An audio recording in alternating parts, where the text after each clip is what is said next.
Ayan, yun na yung statue. Ayan. Pupuntahan natin yan.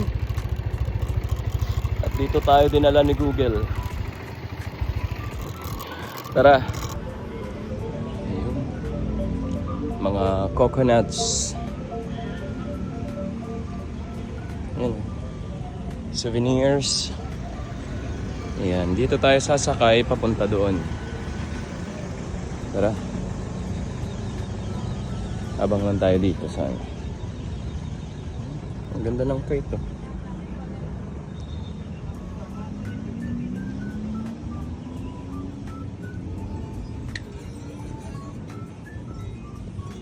Ganda ng statue.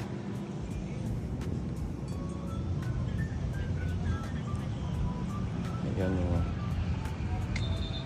Tayo sasakay.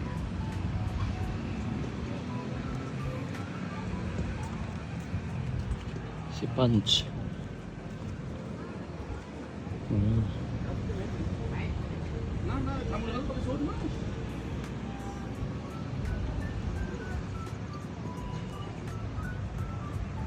Kanina doon lang tayo nakasakay. Dito na tayo sa baba. Ayan na, dito tayo pupunta. Abangan natin yung traditional dance nila mga 6 PM. Sasakay na tayo ng bus. Right. Pero napuno agad. Dito tayo sa kabila.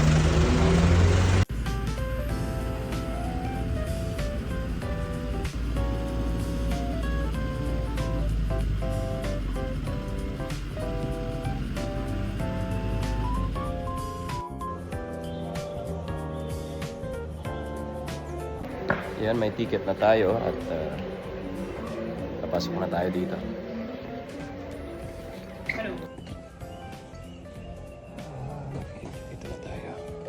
Alright, we're going inside the rock formation and this is exactly yung nakita natin yung nasa helicopter tayo, and this is what it looks like, the view from above. And we're not using drone, we're inside the helicopter, baby. So this is the Garuda Vishnu Kinkana statue, and also known as the GWK statue.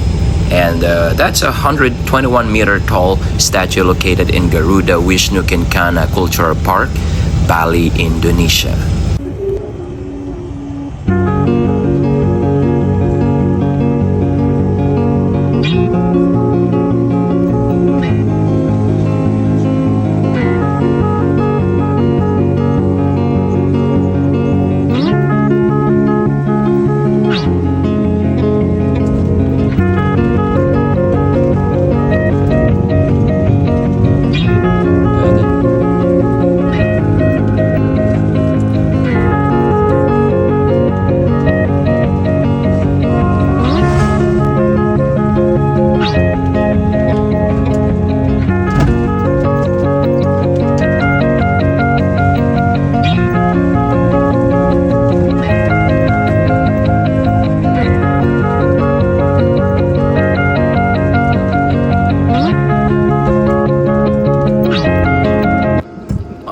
Dito na tayo mga ka-oplokers.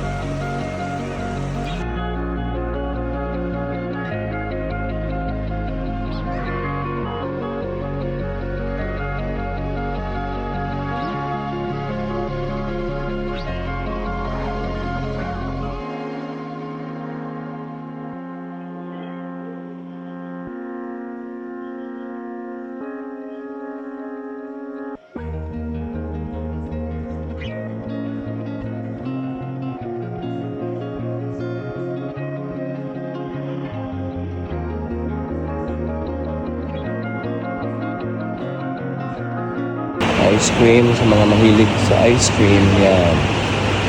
Oh, masarap. Pero bawal sa atin. Balik na yan. Mission accomplished tayo ngayong araw na to. At yung goal naman natin ngayon, hanapin natin yung restaurant kung saan tayo kakain. ng ating dinner. Kanina coffee lang tsaka cookies. Ngayon naman kakain tayo. Gutom na. Akala ko ihahatid tayo dun sa restaurant. Maglalakad pala tayo. Ba naman yan? Yan, masasaksihan natin yung ano nila, yung traditional dance ng mga Indonesian.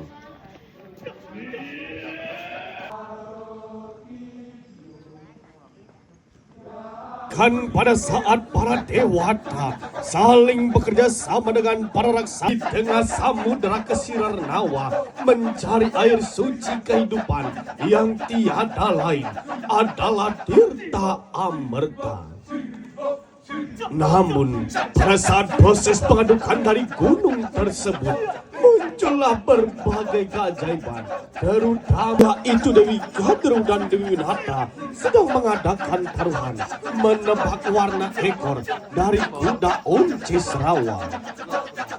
Mengetahui bahwa tebakannya salah, memanggil anak kesayangannya yang tiada lain bernama Sang Naga Tatsaka. Ini kerigraman diri Dewi Gadru. Iperaya yang tuakin lemikang pawu rasa Urilawan.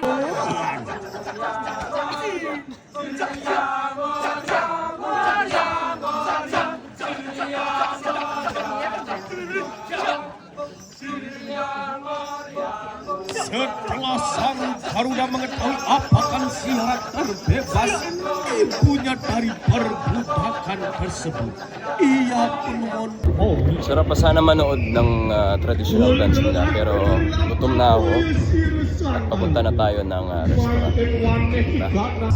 Kung sa atin dyan sa Pilipinas, naniniwala tayo ng mga maligno, mga diwata, mga engkanto, mga aswang, tikbalang, kapre.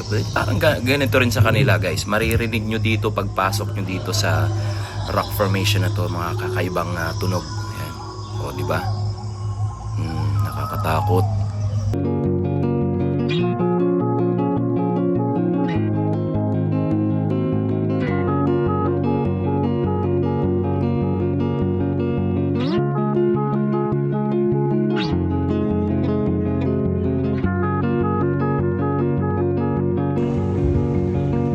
Dito na yung restaurant. Malapit na tayo.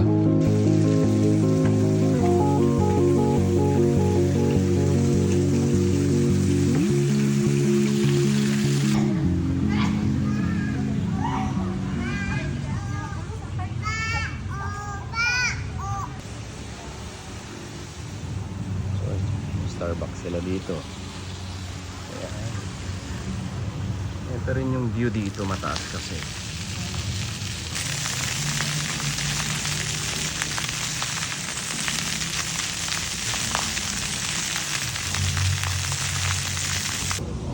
Eto na. So, eto yung ticket natin sa restaurant. At eto yung restaurant nila with the overlooking ng valley. Sukan natin. Tara. Ito na ata. Hello. You already go to the big statue?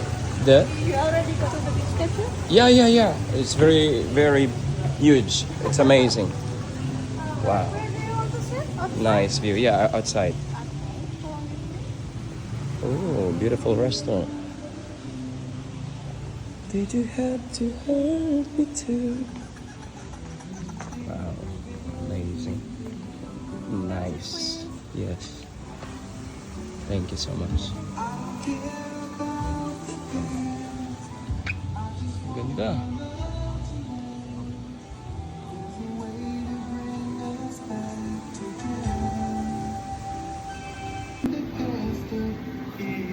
Sakto yung song, The Past.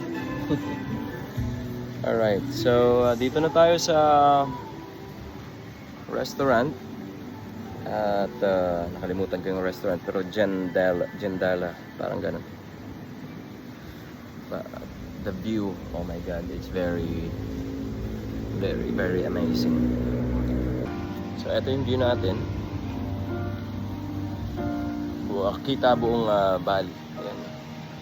May dagat dun sa dulo. At ayan. Yung love song lang talaga.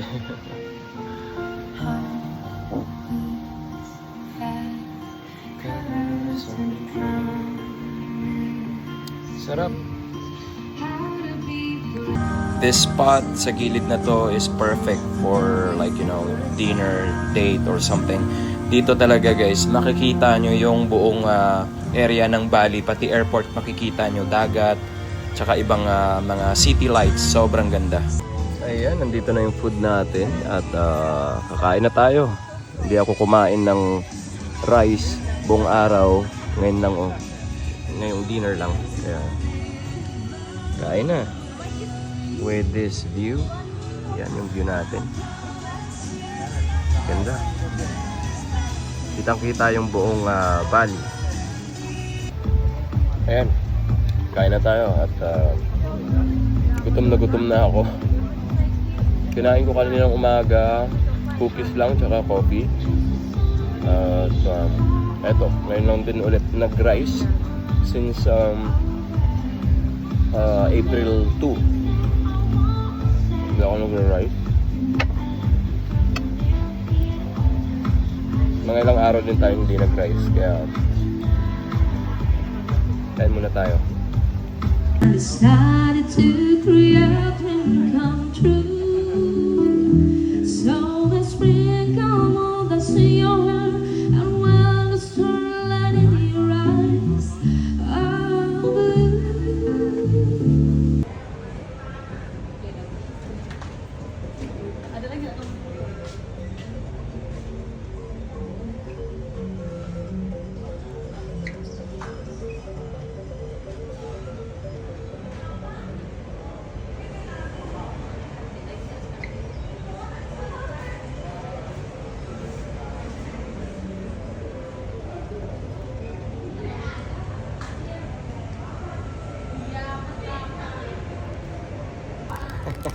Ang galing na ito guys. Diba?